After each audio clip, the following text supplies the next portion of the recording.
Well, thank you very much. It's an honor to have you at Mar-a-Lago, my $18 million house on the ocean and the bay. And it's one of the problems we have. We have a court system that's very corrupt. We have a border that's open. We have a lot of problems in our country. And we have an election problem, and that's really what we're here to talk about today. Speaker Johnson's going to be briefing you on what we discussed, what we agree on.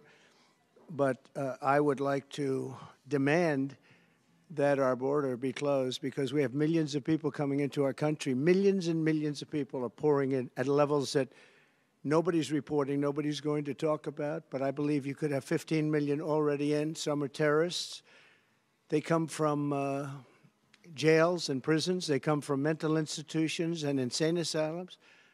They come from all over the world, not just South America. They're coming from all over the world. Venezuela announced that their crime is down 67% because of the fact that they've taken the gang members, the leaders and the members, and they've deposited them very nicely into the United States of America.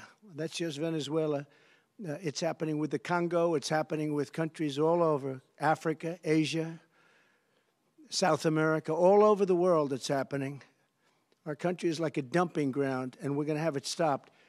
And Biden should do it immediately. He should close the border immediately. He needs no legislation. He doesn't need this gentleman. He doesn't need anybody. He can do it.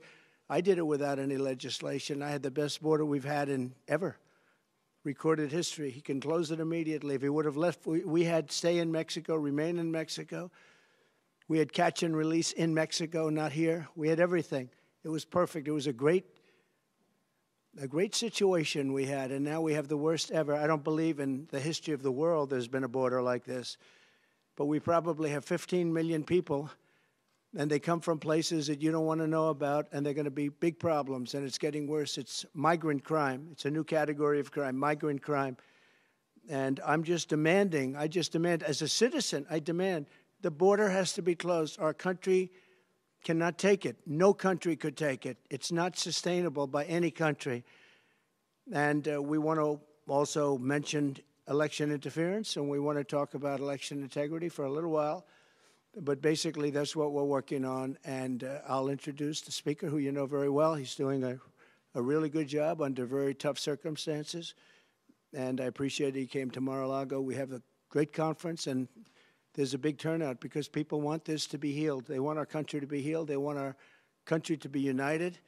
And I think most people are united on the fact that they don't want people pouring in from prisons and jails and mental institutions. They don't want that to happen. They don't want it to take place. And it's not going to happen for long. And that's why I say that November 5th is going to be the most important day in the history of our country. That's the election. It's going to be the most important day in the history of our country. Thank you very much. And Speaker, thank you. Thank you so much, Mr. President, and it's good to see you all. We're so delighted to be here with our former and future president in this beautiful facility. Mar-a-Lago is famous around the country, and we're grateful to be here. With President Trump as our nominee in the party, we are very much looking forward to that historic day in November because we are going to grow the House majority, we're going to win the United States Senate, and we're going to win back the White House as well. The American people need us to do that. They're excited for that day in November, cannot get here soon enough. The Speaker of the House, when we're not in session, the Speaker is required to fly around the country and be with all of our candidates and incumbents all around. I've been to 23 states now in the last several weeks, and everywhere we go, one of the first questions that people ask about is this issue of election integrity. The border is the #1 issue in America. There's never been a political issue that scored so high in the polls as a matter of concern. And it doesn't matter where anyone lives, because as we say now, every state is a border state. They're deeply concerned about that. And election integrity is tied to the lack of border security. President Biden has created a catastrophe, and he did it by design. We documented 64 specific executive actions that he took from the day he walked into the Oval Office and that his agencies took under Secretary Mayorkas to open the border wide, to invite everybody from around the world to come here, including hardened criminals and dangerous persons. And the result, we all know. The official number is 9 million encounters at the southern border alone, just since Joe Biden took office.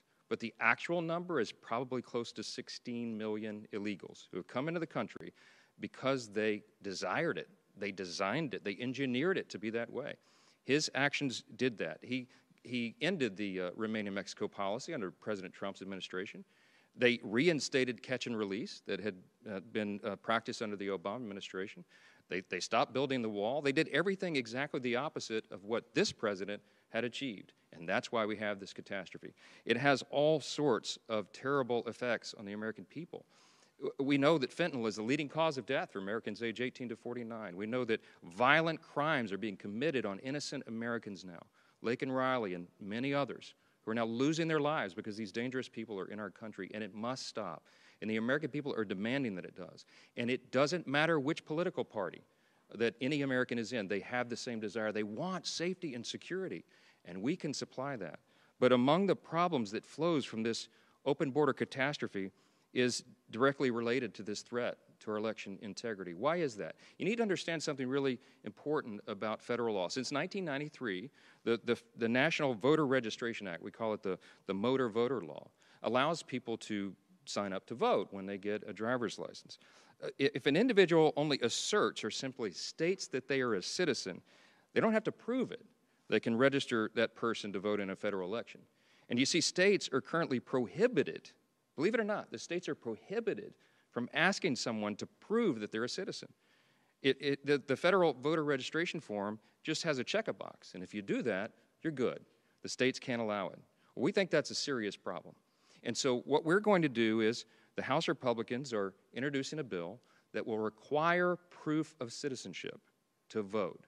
It seems like common sense. I'm sure all of us would agree. We only want U.S. citizens to vote in U.S. elections. But there are some Democrats who don't want to do that. We believe that one of their designs, one of the reasons for this open border, which everybody asks all around the country, why would they do this? Why would they allow all this chaos? Why the violence? Because they want to turn these people into voters. Right now, the administration is encouraging illegals to go to their local welfare office to sign up for benefits. Well, guess what? When you go to a welfare office, they also ask you if you would like to register to vote. And so many people, we think, are going to do that. And you know what? The numbers are so high. There's so many millions of illegals in the country that if only 1 out of 100 voted, they would cast potentially hundreds of thousands of votes in the election. That could turn an election. This could be a tight election in our congressional races around the country. It could, if there are enough votes, affect the presidential election. And so that's why House Republicans are going to act. I'm going to announce to you today, here standing alongside President Trump, that we will do everything within our power to ensure that we do have free and fair elections in this country. If we don't have that in a constitutional republic, we have nothing. It's the basis of who we are as a nation, and we owe that to the American people. And so what we're going to do is introduce legislation to require that every single person who registers to vote in a federal election must prove that they're an American citizen first. They have to prove it. That will be a new part of the federal law and a very important one. Our bill will establish new safeguards. It'll put us on par, by the way, with virtually every other democracy around the world that also prohibits non-citizen voting. And this is a critical thing for us to do at a very critical time. Our bill also will require states to remove non-citizens from their existing voter rolls. That's a big problem, too.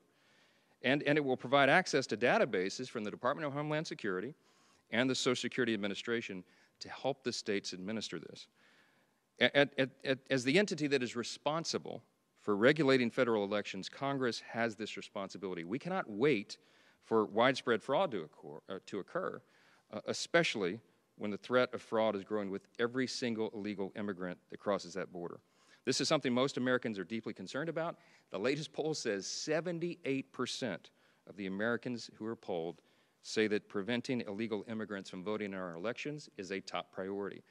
In every place I've gone around the country, whether it's out west, Midwest, Long Island, Deep South, it doesn't matter. Everybody is concerned about this. We have a job to do. Here's what you need to look for, and I'll turn it back to the President. When we put this bill on the floor, you're going to see a record vote by Republicans and Democrats. You'll see that the Republicans stand for election integrity. And then we'll be able to ask this very important question of the Democrats. They're going to have to go on record. Do you believe that Americans and Americans alone should be the ones who vote in American elections? We're about to find out their answer. And I think that will be a very interesting one for everybody to see. Mr. President, thank you again for hosting us. 'Cause the flag still stands for freedom, and they can't take that